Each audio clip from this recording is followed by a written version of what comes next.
Alors, bonsoir tout le monde. Bienvenue à cette réunion ordinaire et publique du Conseil municipal en ce 8 août 2022. Alors, sans plus tarder, on va débuter avec notre mot d'ouverture. Chers collègues, ayons la sérénité de changer les choses que nous ne pouvons changer. Excusez-moi, je vais reprendre. Ayons la sérénité d'accepter les choses que nous ne pouvons changer, le courage de changer les choses que l'on peut et la sagesse de connaître la différence. Alors, c'est fait. Suite à ça, appel à l'ordre et confirmation du quorum par le greffier. Nous avons un quorum. Et maintenant, pour déclaration de conflit d'intérêt. Est-ce qu'il y a des déclarations de conflit d'intérêt par les membres du Conseil sur les items dont nous allons parler ce soir? Aucun? Alors, on continue avec l'adoption de l'ordre du jour, mais avec le retrait d'un item. L'item. 10.1.1. 10.1.1. Non? C'était la nomination?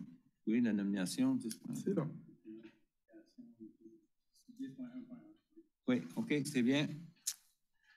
Alors, 10.1.1 que nous allons retirer pour ce soir. Alors, avec ceci, quelqu'un pour en faire la proposition, s'il vous plaît, proposée par la conseillère Turgeon-Roy, appuyée par la conseillère Leboutillier sur la question. Aucune question. Ceux qui sont en faveur de la résolution, signifiez-le par un oui. L'avis contraire par un non. Alors, 10.1.1 a été retiré. Maintenant, présentation et requête des pétitions. Item 7.1, demande de renseignement des membres du Conseil au service régional de Coudiac de la GRC. Et d'ailleurs, avant qu'on aille plus loin, je veux souhaiter la bienvenue à une jeune personne qui a grandi chez nous ici à Dieppe, l'inspecteur Arsenault. Bienvenue parmi nous, Chantal. Et est-ce qu'il y a des questions de la part des membres du Conseil? Un baptême de feu. Madame Turgeon-Roy. Merci beaucoup. Ma question c'est que dans les dernières semaines, j'ai reçu des commentaires des citoyens dans différents quartiers que je sais que je reviens toujours avec le bruit et tout ça. Là, vous n'étiez pas là dans les dernières réunions, mais la nouveauté dans les dernières semaines, c'est les dirt bikes, les motocross. Même que ça se promène dans les sentiers. Ça fait que je voulais juste voir si vous aviez eu des commentaires ou si vous avez... puis pas besoin de me répondre ce soir, mais peut-être regarder à ça, surtout en soirée, puis on me dit que c'est passé 9 heures le soir. Fait que dans certaines régions, dans le coin d'Anomal-Enfant et tout ça, dans ces quartiers-là. Ça fait que je voulais juste vous donner l'observation. Ça fait quelques commentaires que j'ai eus des citoyens. Ça s'allume. Voilà, non, c'est fait. OK, merci. J'ai fait une note de ça. OK. Puis tu as raison, non, je ne suis pas encore à l'affût de tout quoi ce qui se passe puis des nouveautés. J'étais au courant des autos très bruyants. Alors, j'ai quelques petits commentaires à faire là-dessus, mais sur les dirt bikes puis d'autres genres de motocross, là, je vais vérifier. Ça finit plus. Merci beaucoup. Je comprends. Merci. Autre question? Je ne vois pas d'autres questions. On est généreux aujourd'hui, mais je vais vous demander si vous avez quelque chose pour les membres du Conseil. Oui, si vous me permettez, Oui. Je vais juste commencer. Je m'ai présenté tantôt. Chantal Arsenault-Farah, l'inspecteur responsable des services spécialisés du service de Kodiak de la GRC. Pour bien d'entre vous, je suis familière, j'ai grandi à Dieppe, je suis extrêmement fière d'être revenue, mon cœur est ici. Le Nouveau-Brunswick, c'est une très belle province, puis j'ai eu l'opportunité au bout de 20 ans de travailler dans différents coins. Puis là, l'opportunité s'est présentée pour que je puisse revenir travailler avec des bonnes personnes comme vous. Alors, merci pour l'accueil chaleureux. J'ai quelques points à vous apporter si ça vous intéresse, puis vraiment, c'était pour commencer à me sauter les pieds dans la région de Kodiak de nouveau pour me mettre à jour. Au niveau des services de police communautaire, je m'excuse si je me répète avec d'autres qui étaient ici ailleurs, mais je vais juste faire une couple de commentaires. Notre unité s'attarde beaucoup à regarder le dossier avec les quêteurs qu'on a dans la région. Vous avez probablement entendu qu'on a une initiative tout de suite en place pour essayer d'adresser la problématique avec les quêteurs, ou en anglais le panhandling. Puis en gros, ce que c'est que c'est une campagne d'éducation avec ces gens-là. So, à place de juste laisser faire tout le monde, on va tout leur parler pour leur dire, regarde, ça que tu fais là, c'est pas légal, tu peux pas faire ça. Puis là, on leur donne un avertissement. So, on a un système de 2 avertissements. Après ça, là, on va passer à avertissement à... Une minute, là. Mon cerveau pense en français, à des amendes. Puis, s'ils continuent vraiment à récidiver, bien, après ça, on va les amener en cours. Dans les derniers mois, à peu près, on a géré cette campagne-là avec une 12aine d'individus dans la région. Puis on me dit qu'il y a juste une personne qui continuait vraiment à récidiver puis qu'on a dû apporter devant le système de la justice. Mais les autres, ça a vraiment eu l'effet qu'on voulait, de les déplacer pour arrêter de faire ce comportement-là. L'initiative aussi qu'on a commencé au début de l'été, que vous avez probablement déjà entendu, c'est les silencieux bruyants. Puis l'initiative qu'on a eue, c'est d'avoir un partenariat comme un genre de test là, avec un garage pour quand on a des problèmes qui sont signalés ou même que nous autres on en patrouille pour qu'on entend les véhicules qui sont bruyants. Nous autres, on peut, sous la section 247 de la loi des véhicules à moteur, exiger que cet auto-là passe une inspection. Si on leur donne une date, ils vont au garage qui a été ciblé, puis là, ils vont passer l'inspection. Jusqu'à date, il n'y a pas un cas passé. Il y avait tout le temps un problème avec les véhicules. C'est ça qui arrive, c'est si que le véhicule ne passe pas, bien là, le propriétaire, le conducteur, lui ou elle se fait donner 14 jours pour rectifier leur auto, pour que ça soit conforme avec les normes au Nouveau-Brunswick, puis c'est eux autres qui payent les frais de l'inspection. Si jamais que nous autres, on signale un auto puis qu'il n'y avait aucun défaut avec cette auto-là, ben notre initiative, c'est nous autres qui va payer les frais de cette inspection-là. So, jusqu'à date, c'est encore un projet pilote, mais on a des bons résultats avec ça. Puis vraiment, ce qu'on veut, c'est passer le mot à la communauté qu'il y a des normes au Nouveau-Brunswick quand ça vient au bruit avec les véhicules, puis il faut les respecter, puis on va vérifier, puis les gens, il faudra qu'ils mettent les choses à l'ordre. Juste vite, pour cet automne, l'unité communautaire va commencer les plans encore pour les Safe Plans. Ça, c'est les plans de sécurité dans les écoles. Ça, on s'attend d'aller visiter toutes nos écoles au mois de septembre, faire ce que tout est à jour. Aussi de note, on continue à vérifier tous les dossiers qui ont affaire avec nos jeunes pour faire sûr que les jeunes qui sont à risque, on essaie de les intervenir vite assez pour essayer de leur donner des services puis les mettre sur le bon chemin. Puis l'unité de criminalité, ça c'est le CREW, Crime Reduction Unit. Juste un petit mot qu'eux autres sont toujours occupés à faire ce qu'ils font de mieux, puis c'est d'enquêter eux autres qui nuisent les plus à la communauté, sur vendeurs de drogue, vol de biens. Je peux vous dire qu'ils sont très occupés à faire de la surveillance, parler aux gens, requêter de l'information. Puis j'ai noté même que dans les dernières semaines, ils ont arrêté 3 individus pour possession ou traficage de drogue dans la région. Alors, beaucoup de bon travail qui se fait, puis comme vous voyez toujours, les autos de patrouille se promènent. Puis, on cible aussi les endroits que vous nous avez signalés pour les personnes sans abri, pour essayer de faire du outreach avec eux autres, leur donner des services, faire sûr qu'on est là, puis qu'on essaie d'accéder à ces gens-là. Alors, en gros, c'était juste ça, ma mise à jour, si vous avez des questions. Merci. Est-ce que ça suscite d'autres questions, M. Godet? Merci, M. le maire. J'ai seulement une question sur la rue Amiro dans Fox Creek. Oui. Si tu descends vers Fox Creek, de Dieppe, tu veux tourner à gauche. Il y a deux sentiers de cyclistes à chaque côté. Les voitures ont-ils le droit de passer à droite? Si toi, tu vires à gauche, puis eux, ils veulent paraître en arrière de toi, ils ont-ils le droit de passer sur... Sur la ligne solide, Jean? Non, sur la rue de jusque les cyclistes passent, là. La rue de cyclistes. Ben, je suis pas mal visuelle, puis j'ai de la misère à me placer. Là, peut-être que tu peux me donner une meilleure note, puis là, je regarderai. Mais en gros, là, tu peux pas comme contourner du trafic parce que tu veux pas attendre que la personne tourne à gauche Si ou à tu veux droite. tourner à gauche, puis Ouais. le trafic vient de ce côté-là, puis une autre auto qui vient en arrière, puis lui, il veut te contourner. Il s'en va dans la ligne du cycliste. Là. C'est ça, y a-t-il le droit? OK. Ben, je dirais que non. Tu es censé d'attendre. Parce que là, tu es en train d'embarquer dans la ligne du cycliste, tu sais. Mais je veux dire, si ça, c'est une problématique, on peut regarder ça. Mais Ben, en gros, je veux dire, tu vois les gens faire ça tout le temps, là, tu sais. Quand ce qu'on peut, nous autres, on allume les lumières, puis souvent, c'est une campagne d'éducation, là, tu sais. C'est juste qu'il y a eu un accident à peu près 2 semaines passées, puis c'est ça qui est arrivé. Il y a une auto qui voulait virer à gauche. Moi, Okay. je l'ai vu. Il y a une auto qui a été sur la piste là, cyclique, puis lui qui était en arrière l'a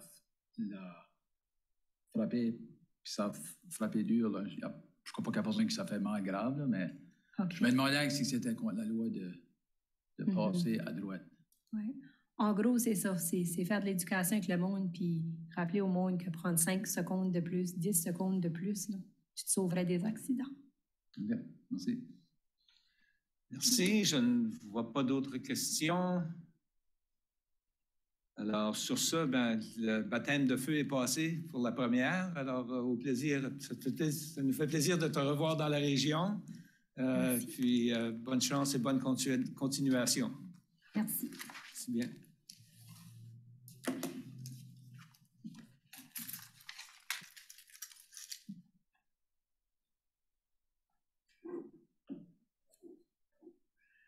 OK, alors, question du public. Notre grand public qui est ici ce soir n'aura pas beaucoup de questions. Est-ce qu'on a reçu des questions par Internet? Non, la réponse est non. La réponse est non. OK, alors on continue. Adoption du procès-verbal avec, évidemment, tel que ça a été changé, sous par une proposition pour adopter le procès-verbal de la dernière réunion. Réunion du 11 juillet, proposition par le conseiller Thibodeau, appuyé par la conseillère Turgeon-Roy, que l'on accepte le procès-verbal. Alors, sur cette question. Pas de questions? Alors, ceux qui sont en faveur de la résolution signifient par un oui, de l'avis contraire par un non. Alors, nous avons maintenant accepté la réunion du 11 juillet dernier. Ce qui nous amène à l'item 10.2. Excusez-moi, 10.1.2 plutôt, la résiliation de l'entente de service pour l'exécution des arrêtés et avec nos voisins du village Capellé et communauté Beaubassin. Monsieur Simard. Merci, Monsieur le maire. Donc, tel qu'exprimé dans le mémorandum, on vous recommande de résilier les ententes d'exécution des arrêtés avec Beaubassin-Est et Cap-Pelé.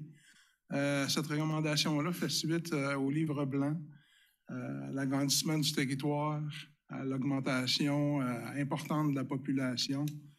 Donc, on veut mettre les chances de notre côté pour pouvoir fournir des bons services à la population. La résiliation va prendre effet. On avait un délai de 3 mois, mais on donne quand même un délai de 6 mois ou à peu près, là. Donc, 31 décembre, puis il va se faire en collaboration avec Beaubassin puis Cap-Pelé. L'impact financier de ça, c'est qu'on va se priver d'environ 5 000 $ par année à la ville de Dieppe, là. Donc, c'est ce qu'on vous recommande aujourd'hui. Merci pour la lecture de la résolution. Monsieur Brideau. Oui, merci, M. le maire. Que le Conseil ratifie la directive adoptée lors d'une réunion du Conseil tenue à huis clos portant sur le sujet. Non, pas à bonne place.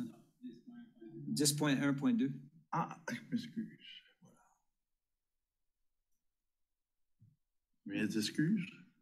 Que le Conseil résilie les ententes de service d'exécution des arrêtés signés le 11 avril 2022 avec le village de Cap-Pelé et le 10 avril 2018 avec la communauté rurale de Beaubassin-Est. Je vous le Merci. Proposé par le conseiller Brideau, appuyé par le conseiller Godette sur la question. Aucune question. Alors, ceux qui sont en faveur de la résolution, signifiez-le par un oui. Oui. L'avis contraire par un non. Alors, la résolution est adoptée telle que présentée. Ce qui nous amène du côté des 10.2, du côté finance. Monsieur Simard, excusez-moi. Oui, M. le maire, avec le départ du trésorier adjoint, il était nécessaire et prudent de nommer une autre personne là, de l'administration pour pouvoir signer les effets bancaires. Donc, on vous recommande que Marc Melançon, notre directeur général, soit autorisé à signer les chèques. Merci. Pour la lecture de cette résolution, M. Godette, s'il vous plaît. Oui, merci, M. le maire. Que Yvon Lapierre, maire, ou Ernest Thibodeau, maire suppléant, et Stéphane Thériault, trésorier, ou Marc Melançon, directeur général greffier, soient, par la présence autorité, à signer tous les chèques émis et au nom de la ville de Dieppe. Je le propose. Alors, proposé par le conseiller Godette, appuyé par la conseillère Turgeon-Roy sur la question. Aucune question. Alors, ceux qui sont en faveur de la résolution, signifiez-le par un oui. Oui. Contraire par un non. La résolution est acceptée telle que présentée. Ça nous amène au 10.3 du côté de développement communautaire et transport en commun, achat d'un autobus. Pour la lecture de cette résolution, Monsieur Thibodeau. Merci, Monsieur le maire.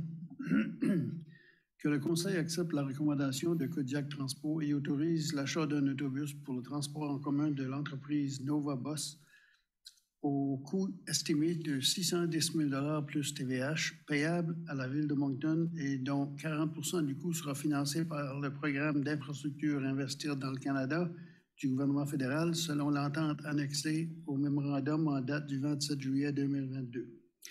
Que le Conseil autorise que cette dépense soit prélevée sur le compte numéro 3-3-20-12-7904, budget d'immobilisation générale, programme de remplacement d'autobus. Et que le Conseil autorise en plus un transfert budgétaire au montant de l'acquisition d'une somme de 382 000 du compte numéro 7-4-20-12-8920, Fonds de réserve d'immobilisation générale au compte numéro 3-3-20-12-7904, budget d'immobilisation générale, programme de remplacement d'autobus. Je le propose, M. le maire. Proposé par le conseiller Thibodeau, appuyé par le conseiller Boudreau sur la question. Excusez-moi, le conseiller Brideau sur la question. Aucune question? Question, Madame Boudreau. Merci, Monsieur le maire. De qu'est-ce que moi je retiens à lire ça, ça ne correspond pas à nos objectifs d'électrification de la flotte. C'est plus cher que prévu. Puis, en faisant des recherches, il existe un fonds pour le transport en commun à zéro émission d'Infrastructure Canada qui couvre 50% des coûts totaux admissibles dont on aurait pu appliquer. Je ne sais pas s'il y a moyen de faire pression sur Kodiak Transport pour que ça soit plus rapide de faire le changement vers l'électrification.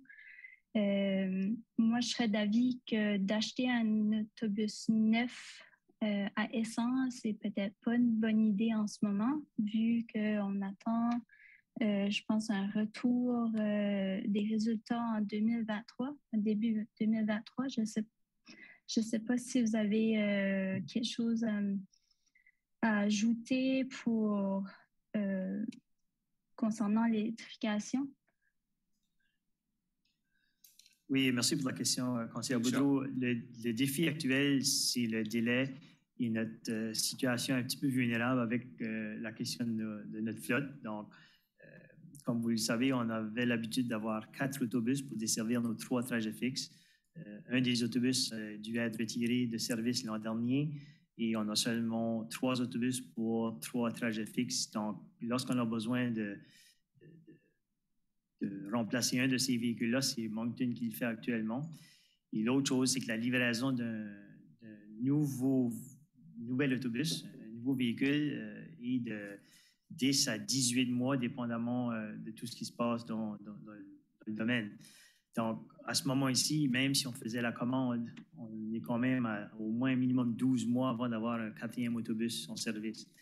Si on attend pour l'étude d'électrification, c'est une chose à voir le résultat de l'étude qui serait, oui, évidemment reçu par la ville de Moncton en quelque temps dans la nouvelle année 2023. Là, on regarde quand même l'achat et les installations pour l'infrastructure d'électrification, qu'on peut dire des fois qu'il peut prendre 1 an, 2 ans.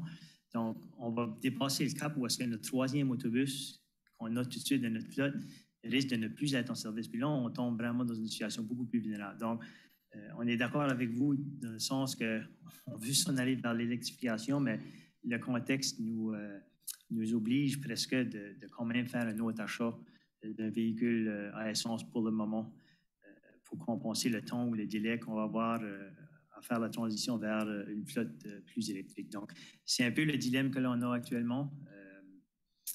Ça fait que je ne sais pas si ça répond un peu plus à votre question, là, mais on est en principe d'accord que l'électrification, c'est là qu'on veut s'en aller et on y travaille. Oui, je ne voudrais pas qu'on ait une baisse de service, ça c'est certain. Est-ce que, par exemple, si on prenait un autobus, comment est-ce qu'on dirait ça, d'occasion qui a déjà été utilisé par une autre municipalité, est-ce qu'on aurait un délai moins important de commander un autobus qui a déjà été utilisé dans une autre municipalité en attendant qu'on peut avoir l'électrification?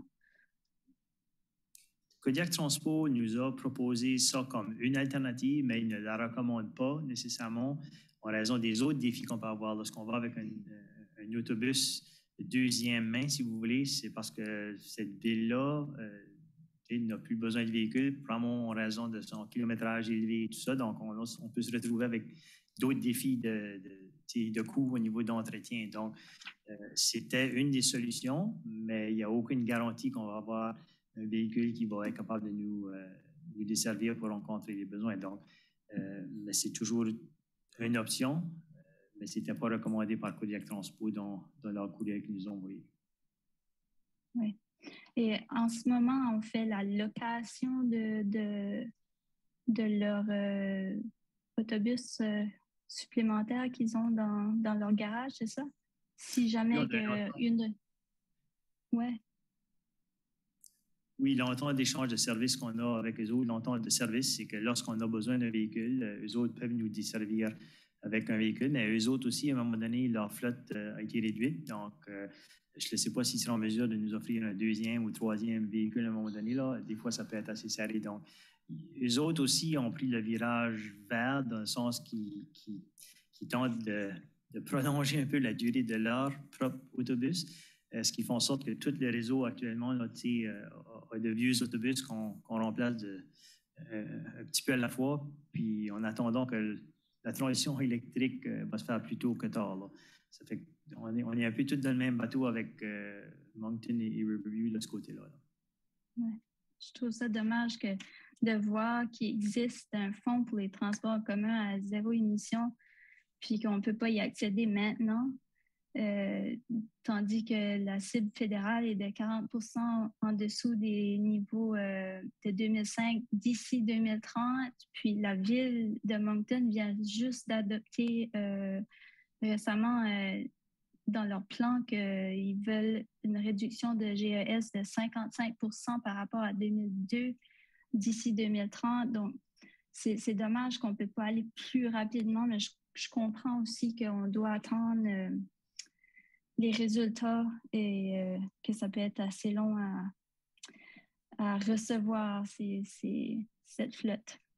Merci. Merci, Mme Leboutillier. Merci, M. le maire, mais mes réponses ont été... Merci, Mme Turgeon-Roy. La question est pour Luc. Quand on parle dans le mémorandum, on voit la flotte de véhicules.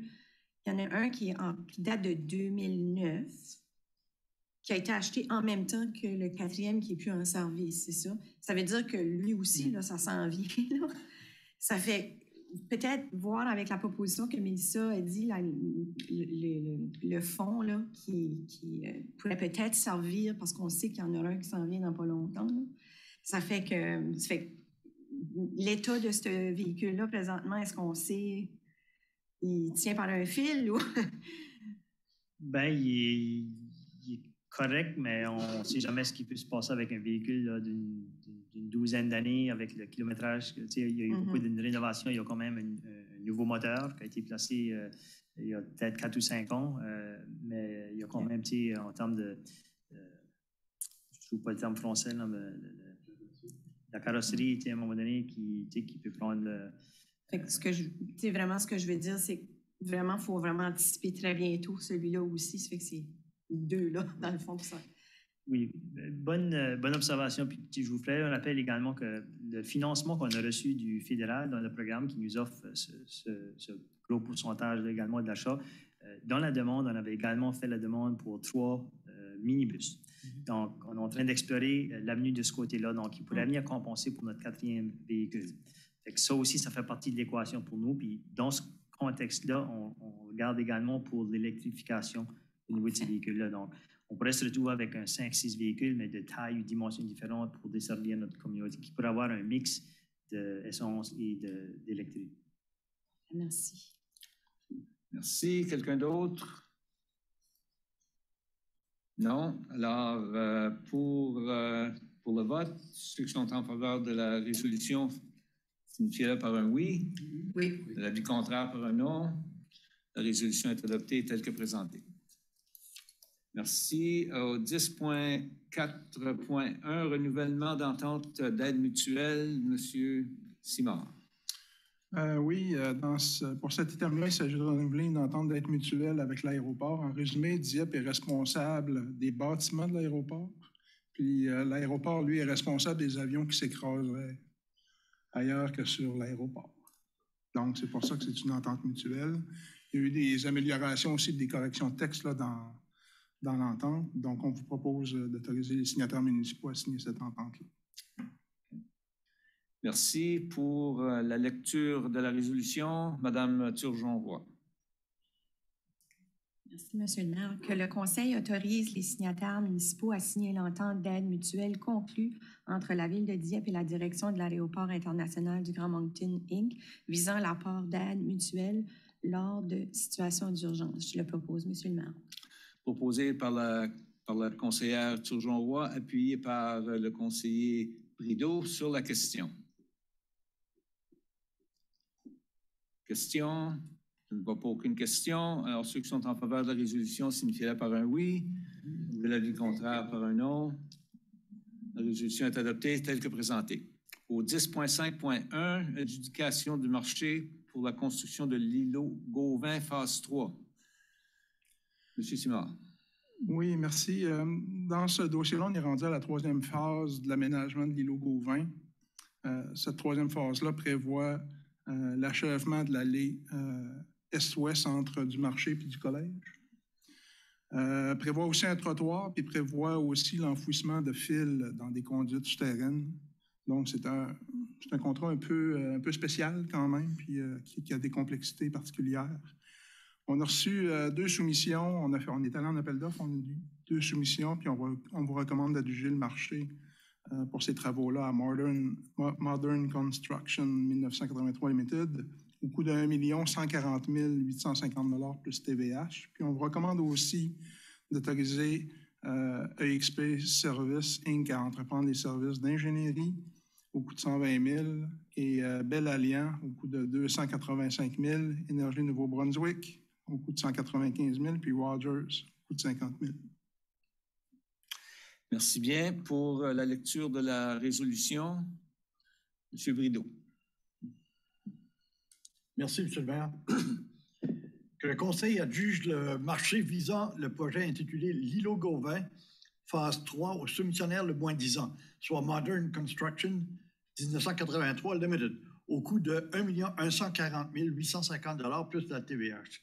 Autorise EXP Service Incorporé à entreprendre les services d'ingénierie relatifs à ce projet au coût de 120 000 plus TVH et autorise en plus que ces dépenses soient prélevées sur le compte numéro 3-3-35-58-76-73 du budget d'immobilisation générale de Centre-Ville, îlot Gauvin, phase 3. Et que le Conseil autorise Bell Alliance, Énergie, Nouveau-Brunswick et Rogers à entreprendre les travaux relatifs à ce projet au coût de 285 000 plus TVH, 195 000 plus TVH et 50 000 plus TVH, respectivement, et autorise en plus que ces dépenses soient prélevées sur le compte numéro 3-3-35-58-76-73, budget d'immobilisation générale, Centre-Ville, îlot Gauvin, phase 3 encore. Je vous le propose, M. le maire. Alors, proposé par le conseiller Brideau, appuyé par le conseiller Lantaigne. Sur la question. Question, Mme Leboutier. Merci, M. le maire. Puis, c'est une question d'information plus. J'aimerais comprendre pourquoi on paye Bell Alliance, NB Power et Rogers pour des fils. Pourquoi ce n'est pas eux qui nous donnent une subvention? Madame la conseillère, pour répondre à ça, tous travaux qu'on fait, soit reconstruction ou autre, qu'affectent les services de NB-Power Rogers, d'habitude la Ville va payer. Dans ce cas ici, c'est nous qui demandons qu'il enlève les fils sur la rue Champlain, entre la rue du Marché et le collège. Puis, c'est des travaux connexes à ça. Cette phase ici requiert l'installation de conduits souterrains, puis de desservir les business, les entreprises, puis les telles maisons qui sont sur la Champlain, dans l'arrière, en vue d'enlever toutes les fils sur la Champlain. Donc, un peu comme qu'on voit ici en avant de l'Hôtel de Ville, c'est tout en souterrain. Donc, c'est ça la vision pour le restant de la Champlain jusqu'à la collège. Donc, c'est pour ça que la Ville paye pour ces coûts-là. Okay, parce qu'ils ont déjà le service, on le demande. OK, merci beaucoup. Oui. Autre question? Alors, ceux qui sont, je n'en vois pas d'autres, alors ceux qui sont en faveur de la résolution signifient-le par un oui. Oui. Le contraire par un non. La résolution est adoptée telle que présentée. Et ça nous amène à la nomination d'un nouveau directeur de planification. Oui, M. le maire, ça a déjà été fait là, à l'interne à la Ville, sauf qu'en vertu de la nouvelle loi sur l'urbanisme, il y a des termes particuliers qu'il faudrait utiliser. Donc, c'est une procédure purement administrative. Là. On vous recommande de nommer Alexandre Girard, directeur de la planification, aux fins de la loi sur l'urbanisme. Alors, merci. Alors, pour la lecture de cette résolution, M. Lantaigne. Merci, M. le maire. Donc, le Conseil abroge la résolution adoptée le 26 novembre 2012 intitulée « Nomination directeur municipal d'urbanisme » et adopte ce qui suit.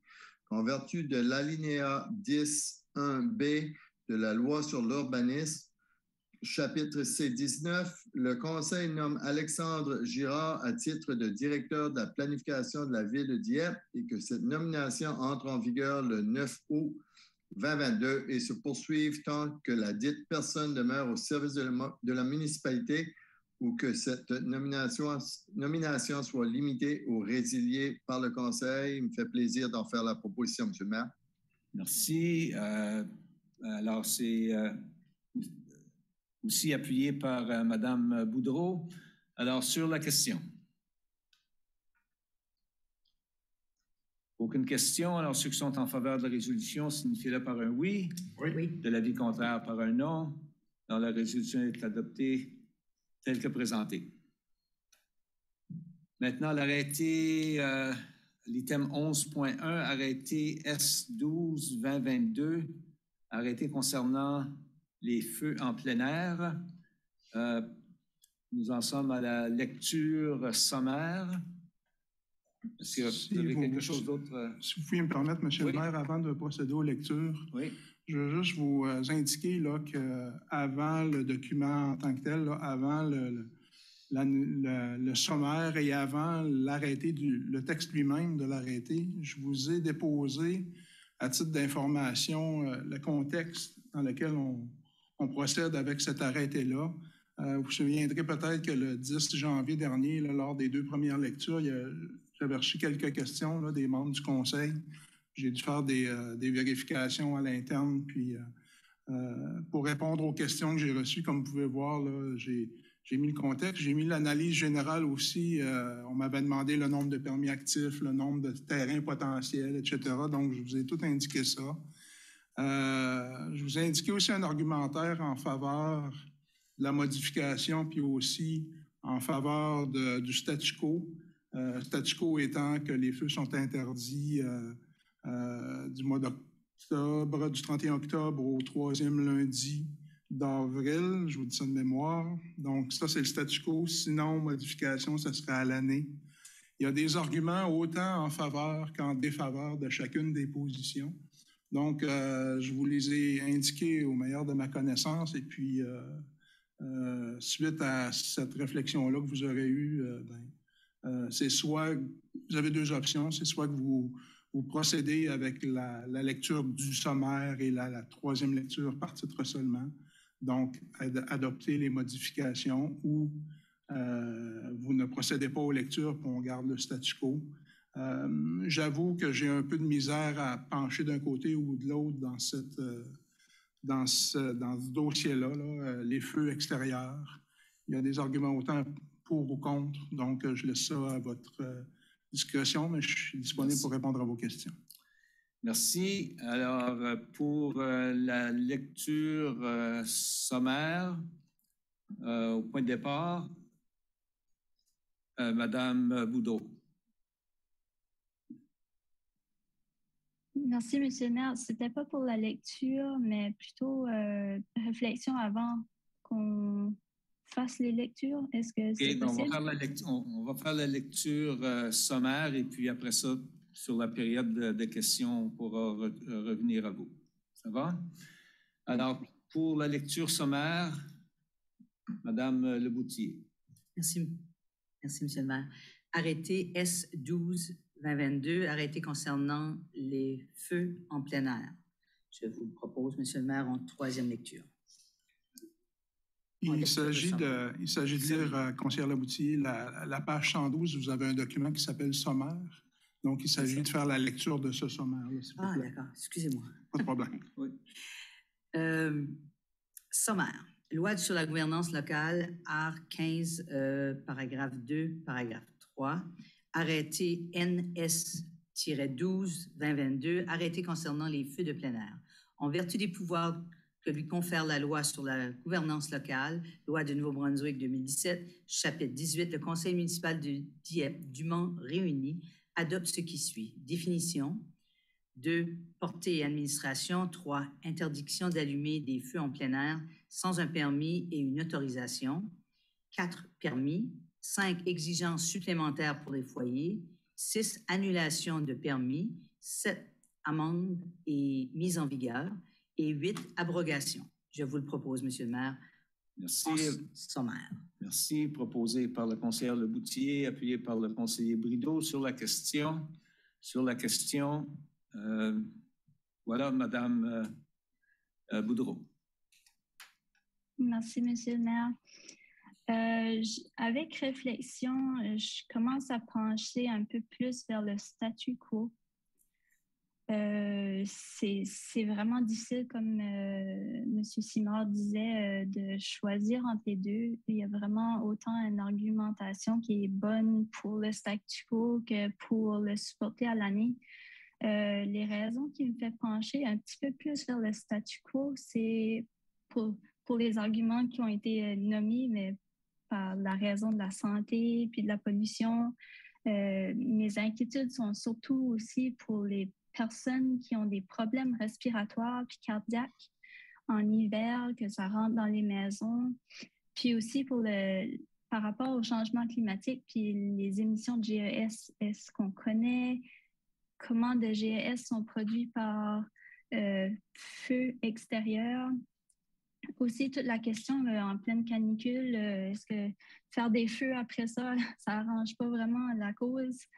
Ça ne colle pas vraiment avec la vision d'une ville éco-responsable. J'ai vu qu'il y a quelques villes qui l'interdisent complètement. Je ne suis pas pour l'interdire complètement parce que ça fait partie de notre culture de faire des feux puis être en famille à l'extérieur. Mais c'est sûr que quand je vais avec la raison, ça ne penche pas vraiment pour à l'année. Est-ce qu'il n'y a pas une saison qui serait préférable comparée à l'été? L'été, ça devient de plus en plus compliqué, puis c'est un temps qui est un peu plus sec. Est-ce qu'on aurait pu choisir, par exemple, seulement à l'automne ou restreindre un petit peu plus pour que ça soit plus, on va dire, friendly pour les voisins? Puis sinon aussi, j'avais une question dans l'arrêté. On dit que le feu doit être complètement éteint avant minuit. Est-ce que ça ne fait pas un peu tard comparé à notre arrêté sur le bruit, qui, je pense, le bruit, c'est avant 11 heures, si je ne me trompe pas, 11 heures le soir? Oui, la réponse est oui. Oui. Donc, c'est ça, j'ai un petit peu de la difficulté. Je ne sais pas qu'est-ce que les autres pensent de ça. Est-ce qu'on aurait pu choisir différemment pour préserver un petit peu plus les personnes qui ont des problèmes respiratoires? J'attends de vos opinions. Merci. Merci, Monsieur le conseiller Lantaigne. Donc, moi aussi, je suis un peu partagé sur ça. C'est sûr que ça peut accommoder certains citoyens. Par contre, on a des règles à suivre et selon moi, si ces règles-là sont suivies, ça ne devrait pas trop causer de problème. Donc, ma question, c'est nos agents d'arrêté, est-ce qu'il y en a qui travaillent en soirée? Qui peuvent, si on veut, sillonner les rues, puis où il y a des feux, d'aller voir ou de répondre aux plaintes, puis d'aller voir si tout est conforme. Est-ce que nos agents d'arrêté travaillent les soirs? La réponse, M. Lantaigne, c'est oui. Évidemment, pas tous les soirs, puis pas toutes les semaines nécessairement, mais oui, il y a du travail qui se fait en soirée, puis même en fin de semaine aussi. OK, donc ils seraient capables de faire, excusez mon expression anglaise, des spot checks, là, ou aller faire des vérifications, même s'il y a des plaintes qui reviennent à une même adresse, que le feu soit trop haut, qui brûle du carton, ou des choses qui viennent à l'encontre de nos règles. Je pense que nos agents d'arrêté pourraient faire le travail. Donc, moi, je ne suis pas en faveur du statu quo. J'aimerais qu'on puisse donner l'opportunité aux gens de faire des feux à l'année, mais de façon responsable, puis en suivant les règles. Puis, si on a des agents d'arrêté qui travaillent les soirs, ben, ils sont capables de faire ce travail-là. C'est mon point de vue. C'est tout. Merci. Monsieur Thibodeau. Merci, Monsieur le maire. Eh bien, je pense surtout aux gens qui ont des problèmes de santé, que ce soit des respiratoires ou cardiaques. Mais je lis là-dedans qu'on dit que la fumée entre plus à l'intérieur l'hiver que l'été. Puis je ne comprends pas le principe. Est-ce que quelqu'un peut m'expliquer ça? Qui a dit que quoi? On a dit que la fumée entre plus à l'intérieur s'il y a un feu l'hiver plutôt que l'été. Je dirais que c'est plutôt l'inverse. C'est ce que je pensais aussi. Monsieur le maire, si je me rappelle bien du rapport, que ça fait plusieurs années, là, c'est que l'hiver, la tendance avec le froid, la boucane semble être plus vers le sol. Alors, au lieu que l'été, elle se propage plus dans la hauteur. Alors, c'est là où la distinction était que l'hiver, la boucane restait plus vers le sol et rentrait plus dans les maisons. Et là, j'y vais vraiment de mémoire. Alors, est-ce qu'il y a moyen que dans le libellé de l'arrêté, qu'on prévoit quelque chose pour les gens qui ont des voisins qui ont des problèmes respiratoires ou cardiaques. Est-ce que c'est possible? C'est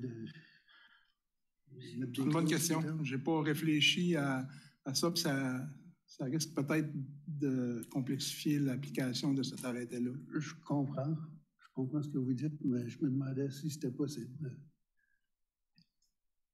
Il y a tellement d'éléments de naturel avec le vent, le froid, et d'avoir à prendre en considération les gens qui ont des défis, si on le permet. C'est comment on gère tout ça, d'avoir les appels, c'est presque des services individuels parce que chacun va nous appeler, puis alors ça va être un peu des vérifications de voisins, puis en tout cas, je pense que ça sera une tâche impossible. D'accord. Merci. Merci, Mme Turgeon-Roy. Merci beaucoup. Premièrement, merci Stéphane pour l'analyse générale, parce que j'étais un petit peu sur le statu quo avant, mais moi, contrairement peut-être à d'autres, moi, je serais pour l'autoriser. Avec ce que tu nous donnes comme analyse générale, je pense que c'est quand même assez minime là, comme personne qui va faire, personnellement, dans notre rue, une personne qui a un foyer, ça fait que c'est pas beaucoup. Ça fait que je suis pas certaine que l'impact va être tellement grand, là. Ça fait qu'au moins de l'essayer, je veux dire, on peut peut-être se tromper, on viendra plus tard, mais au moins, la demande a été là. Il y a fortement, les citoyens ont été en faveur lorsqu'ils ont répondu au sondage. Fait que moi, je serais en faveur de faire la modification de l'arrêté.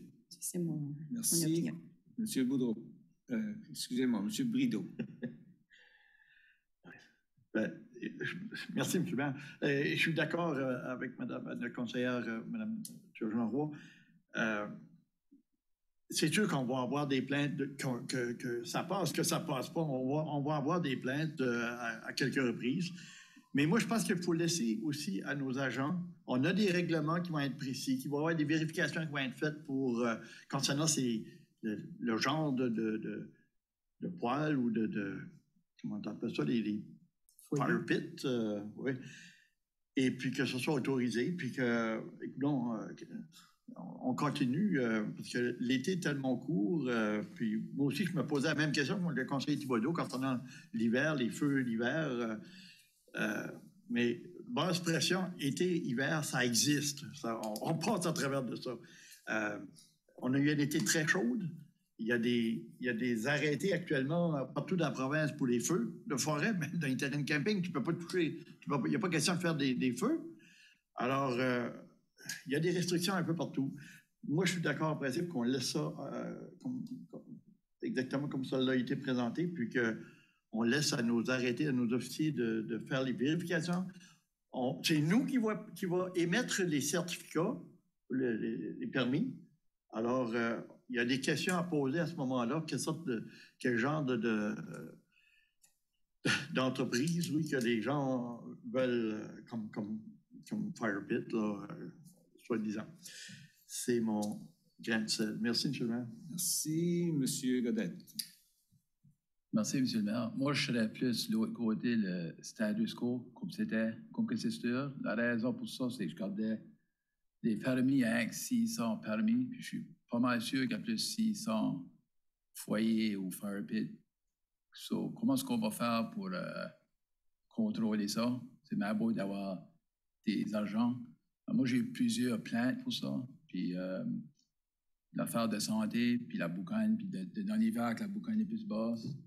So, moi, je pense pas qu'on ait les agents d'arrêté peuvent. Comment est-ce que tu vas contrôler ceux qui n'achètent pas des permis, tu sais pas jusque c'est ça. Le monde se plainte, tu vas peut-être en apprendre. Je suis sûr que si tout le monde a un permis, puis que ça serait suivi plus proche, oui, je serais d'accord, mais à cause que c'est un petit peu vague, moi, je vais voter contre. Le laisser comme que c'est sûr. C'est à l'autre. Merci. Merci. Alors, je pense que pas mal tous ceux qui ont demandé, Madame Leboutier.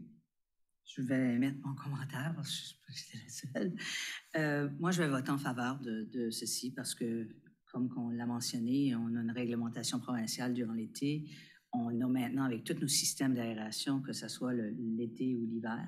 Et je pense qu'on peut l'essayer. Et on a juste besoin de reculer. Et je suis sûre que la plupart d'entre vous autour d'ici, et incluant moi, il y a 2 ans passés, il y a bien des gens qui faisaient des feux. Je ne suis pas prêt à dire que je faisais des feux l'hiver, mais je connaissais des gens et je ne savais même pas qu'on n'avait pas le droit de mettre des feux.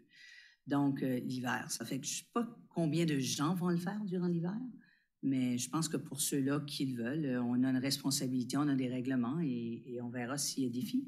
On a 20 plaintes par année sur ça. Ça fait que, en tout cas, je pense qu'il faut essayer et on verra. Merci. Maintenant, l'heure du vote est venue.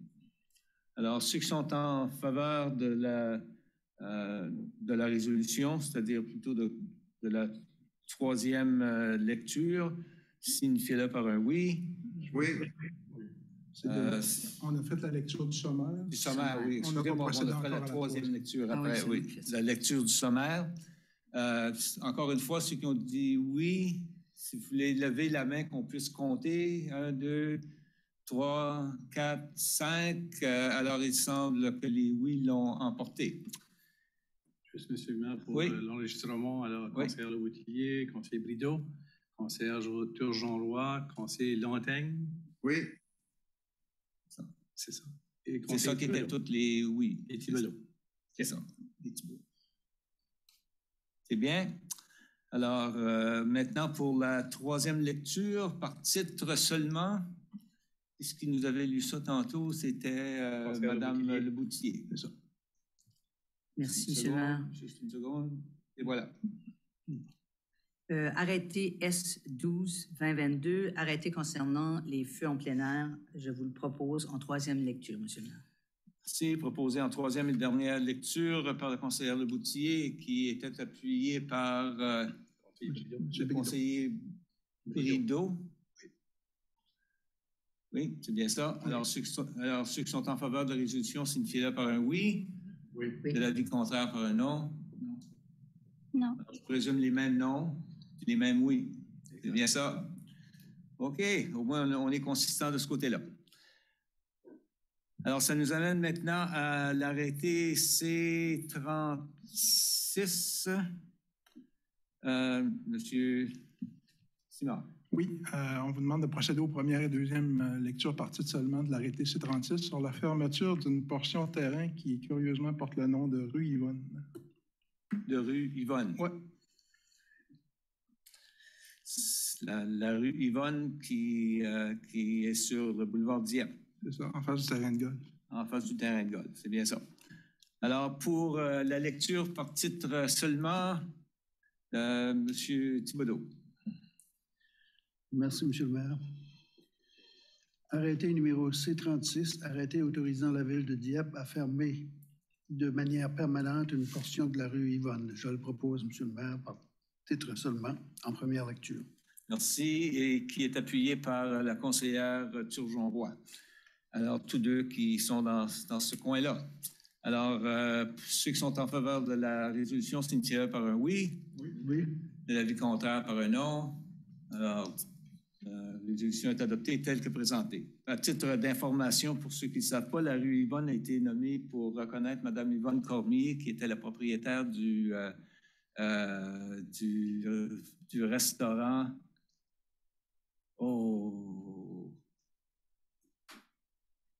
Ça fait tellement longtemps que... Fisherman's Paradise. Merci. Ça prend un homme d'affaires qui était là probablement une fois par semaine pour nous rappeler que c'était le Fisherman's Paradise. OK, merci pour ça. Et nous allons procéder avec la 2e lecture maintenant.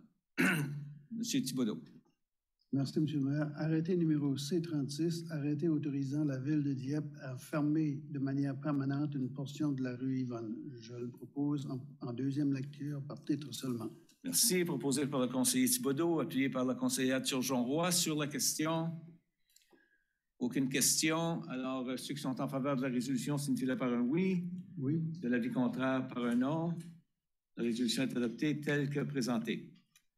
Item 12, avis de motion. Aucun avis de motion reçu. Numéro 13, demande de renseignement et annonce des membres du Conseil. Puis là, étant donné que ça fait plus qu'un mois, je vous dirais qu'on est probablement de retour à M. Godette. M. Godette. Merci, M. le maire. J'ai seulement une chose. Je ne sais pas si ça serait à l'ingénierie, la question. Encore, j'essaie de mieux m'expliquer quand je vais là sur la rue Amiro. Quand tu descends, puis tu veux virer à gauche comme sur la Beaumont. Tu as une flèche qui peut virer à gauche, puis le trafic peut continuer. Combien de personnes ça prend ou combien de maisons, une subdivision que ça prend pour que tu peux avoir ça? Avoir quoi? Avoir une vire à gauche, une flèche pour virer à gauche. Pour moi, je reste sur la rue le Pélagie, puis la subdivision, puis il y a plusieurs accidents qui s'est passé là, ça fait pas tellement longtemps, puis je veux savoir si qu'on serait... Comment je pourrais dire ça? Si qu'on qualifierait pour une virée à gauche. Okay. Oui. Merci, M. le maire. On peut regarder ça facilement. D'habitude, ça va prendre soit des comptes véhiculaires. On peut faire le compte puis voir si que ça le justifie. Okay. C'est basé sur le montant de trafic qui passe là, puis le montant de chance qu'ils ont à virer sur une période de temps. Là. Donc, ça peut se calculer, puis voir si c'est justifié. C'est moi, ça fait un élan que je vis là, puis quand je veux virer, puis des autos qui s'en viennent, je ne peux pas virer.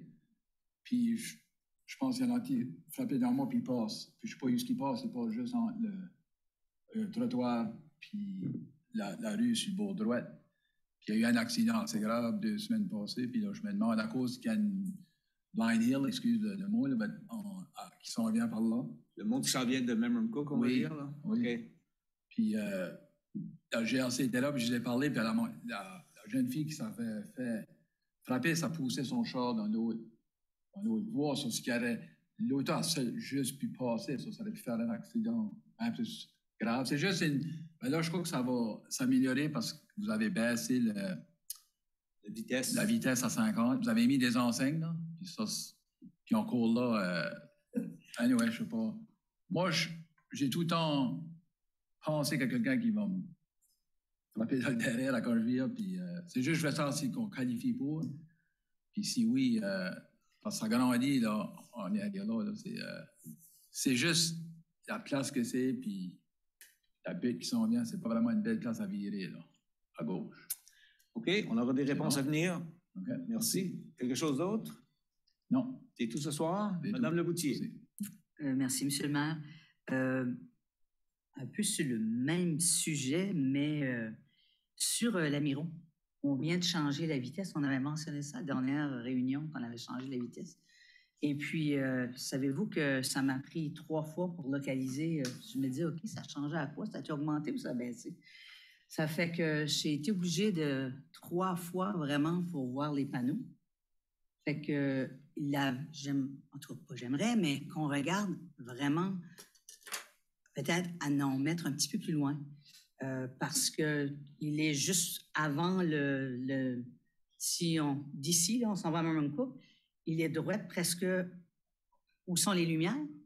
Puis ça bouge là, dans ce coin-là, tu le vois pas, très, très peu. Et puis de l'autre côté de l'Amiro, ben vraiment plus logiquement que tu le vois vraiment, c'est un coup que tu dépasses parce que je ne l'ai pas vu, là. Il y a l'Irving, il est comme... C'est petit, là, puis moi, je vire au Irving, puis tu ne vas pas trop vite. Encore une fois, là, ça m'a pris... Fait que je ne sais pas si c'est vraiment un défi, mais au moins, si on prend le temps de réduire la vitesse, peut-être juste après la station parce qu'on va laver les autos. Et puis, c'est tout, presque tout. Sur ce, on ne va pas se voir avant le mois de septembre. Et puis, j'aimerais souhaiter un bon 15 août à tout le monde. Bonne fête et bonne fin de vacances à tous. Merci. Merci. Madame Boudreau. Merci, Monsieur le maire. J'espère que vous passez un très bel été, vous tous. Moi aussi, je vais vous souhaiter un bon 15 août parce qu'on ne se verra pas au 15 août. Je vais vous faire un petit message que pendant le mois d'août, pour les citoyens qui aimeraient me rejoindre, s'il vous plaît, m'envoyer un courriel car mon téléphone n'est pas rejoignable en ce moment. On pourra faire rendez-vous virtuellement. Et puis, un petit rappel aux gens pendant les fortes chaleurs et les canicules de rester au frais, de vous hydrater, porter des vêtements légers, de pas rester isolé, s'il vous plaît. Gardez contact avec les personnes qui sont fragiles pour faire sûr que tout le monde se sente bien. Fermez vos rideaux et gardez la fraîcheur dans votre maison. Et puis, petite question, oui, sur la Admiro, on va continuer dans le même sujet. Est-ce que les panneaux, est-ce qu'ils ont des clignotants dessus pour qu'on puisse voir à l'avance, peut-être pour faire un signal plus important aux gens? Non, il n'y a pas de... C'est juste un panneau ordinaire. OK. Oui. La dernière fois que j'avais passé, moi aussi, j'avais trouvé que c'était difficile de le voir. Puis on était la seule voiture qui roulait à 50. C'est le même problème. Oui, c'est ça. Donc, je ne sais pas si c'est quelque chose qu'on pourrait ajouter, juste un clignotant. Des fois, ça fait un petit signal de plus aux gens qu'il y a un changement qui s'est fait à cet endroit-là. Peut-être que ça ne change rien, mais c'est une suggestion. Sinon, je vous souhaite un bon reste d'été. On se verra en septembre. Merci. Monsieur Babin. Je voulais juste ajouter que sur les enseignes, on n'a pas de clignotant, mais on place des enseignes nouveaux, pour indiquer aux gens que ça tire un petit peu d'attention. Je sais que c'est peut-être pas autant qu'un clignotant, mais on met ces panneaux-là, puis je pense que ça reste 3 mois ou 6 mois, je ne me rappelle pas. Là. Ça reste pour une période de temps, juste pour aviser les gens que c'est un nouveau enseigne. On peut regarder au clignotant, mais c'est pas une pratique courante qu'on fait en ce moment. OK. Merci. Merci. C'est tout. Alors, M. Brideau. Merci, M. le maire. Moi, le conseil que j'aurais à vous donner, ça serait on a un ou deux panneaux électroniques là, qui indiquent la vitesse. Selon moi, sur l'Amiro, ça serait nécessaire ou ça serait bienvenu de l'utiliser parce que moi, ça fait au moins une quinzaine de fois que j'ai affaire à aller voir des gens sur l'Amiro. Et puis, je peux vous garantir que la vitesse n'a pas changé. Puis, je me suis fait dépasser à pleine vitesse. Comme moi, je voulais du 55, du 50, et les gens me passaient à pleine vitesse. Avis à tout le monde, parce que ça n'a rien changé. Et l'autre chose que je voudrais mentionner, M. le maire, c'est lundi dernier, on a eu dans le quartier 1, notre party de voisinage. Ça a été très bien réussi. Il a fait chaud cette journée-là, mais je m'attendais qu'on ne verrait pas personne parce qu'à cause de la chaleur. Mais on a eu un grand nombre de personnes, surtout les enfants, ils s'en ont donné à cœur joie. On a eu une bourrée de pluie qui a tombé comme des clous. Là, je me suis dit, bon, ça y est, là, tout le monde s'en va. Il n'y a personne qui est parti. Tout le monde est resté sous la pluie. On s'est parlé, on a eu vraiment j'ai eu chance de rencontrer beaucoup de nouveaux résidents. Ça a été parfait. Et je voudrais juste dire merci à Samuel et son équipe qui étaient responsables d'organiser ça. Et je leur ai suggéré que l'an prochain, on devrait avoir un barbecue de façon que ça puisse commencer un peu plus tôt, essayer d'attirer encore plus de monde. En tout cas, ça sera révisé.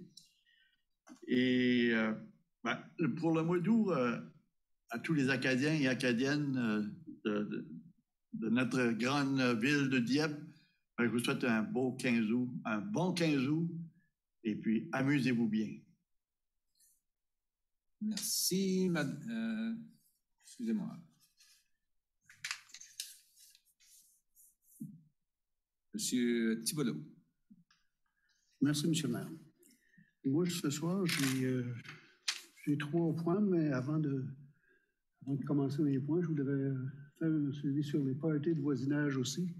Dans mon quartier, je suis allé au parc Yvonne, puis il y avait peut-être une dizaine de personnes. Il ne semblait pas y avoir beaucoup de monde qui était intéressé. Alors, je ne sais pas si Je pense que les gens ne sont pas là, ils sont partis en vacances ou au chalet ou quoi que ce soit. Mais... Et mon premier point, c'est je veux souhaiter une bonne fête de l'Acadie à tout le monde, à tous les citoyens.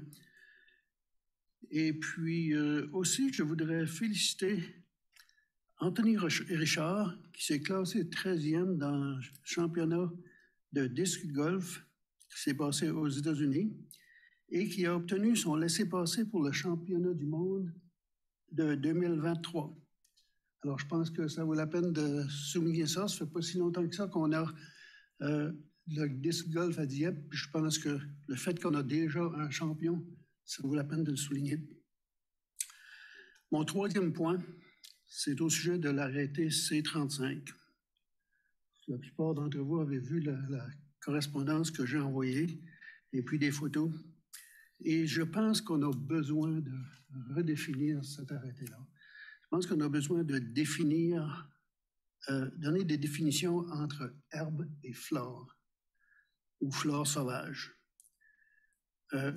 J'aimerais que, d'ici à ce qu'on l'ait revu et regardé, qu'on suspende les amendes, qu'on ne donne pas d'amende jusqu'à ce que ce soit qu'on l'ait regardé à nouveau, puis qu'on l'ait modifié. Alors, c'est tout pour moi, M. le maire. Merci. Madame Turgeon-Roy. Merci. Juste un point d'information. Ça serait une question pour Luc Richard. Encore, excuse-moi. Je veux juste savoir plus précisément qu'est-ce qui se passe le 15 août par rapport, par exemple, le tintamarre. Comment ça va fonctionner, à quelle heure, où est-ce qu'on se rencontre et tout ça. Je sais que c'est annoncé sur les médias sociaux, mais il n'y a pas de détails. Ça fait que juste pour le public et pour en savoir davantage comment ça va se passer cette année. Ça fait 2 ans qu'on n'a pas eu beaucoup, là. Donc, on espère de revenir en grand. Oui, bonne question. J'ai malheureusement pas tous les détails. Donc, je sais qu'il y a des activités planifiées. Donc, on sait qu'on a la grande vedette Zachary Richard qui vient à notre place Musicor et le tintamarre. Mais au niveau de tous ces petits détails-là, de quelle heure que ça part et tout ça, mais je vais faire le suivi pour voir qu'est-ce qui est planifié en termes de communication. Là. Okay. Je ne sais pas si... Peut-être aller en détail pour les communications. Comme le tintamarre, est-ce qu'on a déjà eu des tintamarres en voiture, à pied? Comme qu'est-ce que c'est?